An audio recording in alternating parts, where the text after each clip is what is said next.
ہمارے جامعہ کے بالکل نیچے کی جماعت میں پڑھنے والا طالب علم جو حافظ قرآن بھی ہے وہ انشاءاللہ ہمارے سامنے تھوڑی دیر اردو زبان میں بیان کرے. انس صادق.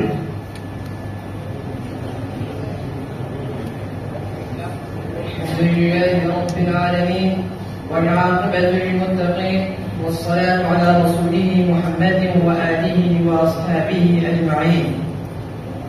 أما بعد فأعوذ بالله من الشيطان الرجيم. بسم الله الرحمن الرحيم. قل هل يستوي الذين يعلمون والذين لا يعلمون؟ صدق الله العظيم.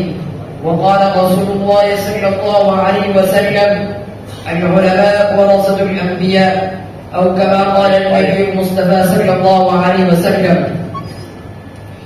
محترم صدر جلسہ، حضرات علماء عظام، مہمانان کرام اور سامعین ذی احتشام، علماء مدارس اسلامیہ مہمانان رسول ہیں جن کے کانوں میں قال اللہ و قال الرسول کی صدائیں گوشتی ہیں، جن کے زبانوں میں کلام الہی کا ورد جاری رہتا ہے، ان پر رحمت الہی کا نزول ہوتا ہے، ان کے عذاب و فرشتے میں پن بچھا دیتے ہیں.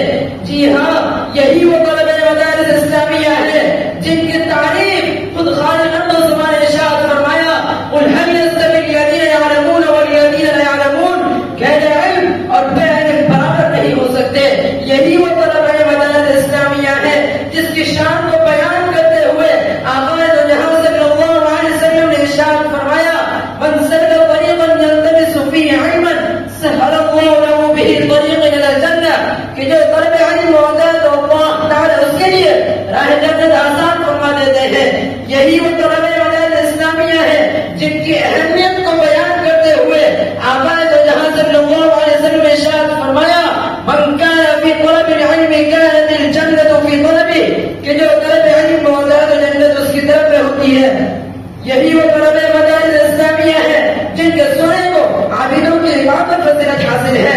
یہی وہ طلب مدارس اسلامیہ ہے جس کا چلنا عبادت ہے، ان کا جانا عبادت ہے، ان کی علمی گفتگو عبادت ہے، ان کی نیند عبادت ہے، ان کا رہن سہن عبادت ہے، غرض ان کی ساری زندگی عبادت ہی عبادت ہے.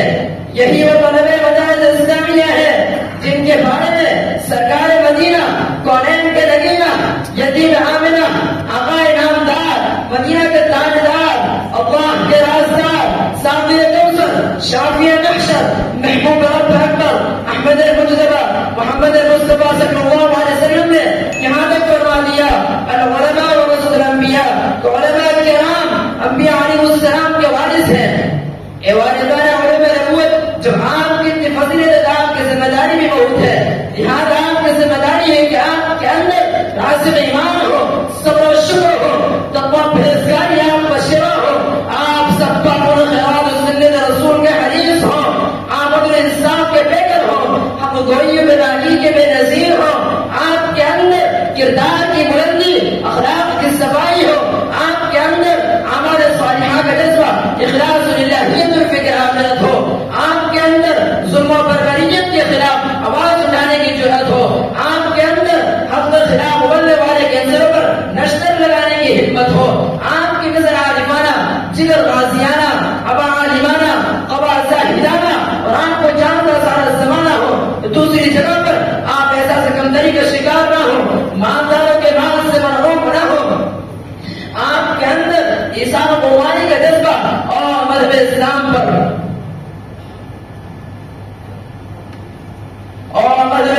پر مر مٹنے کا شوق ہو، آپ کے اندر سونے صلاۃ کی پابند بنانے کی کوشش کریں، آپ لوگ اعمال کی اصلاح کریں، آپ نے زکات و حج کا فریضہ کو ملت کے سامنے پیش کرنے والے ہو، آپ سود و زنا کی قباحت بتا کر ملت کو سے بچانے کی فکر کریں.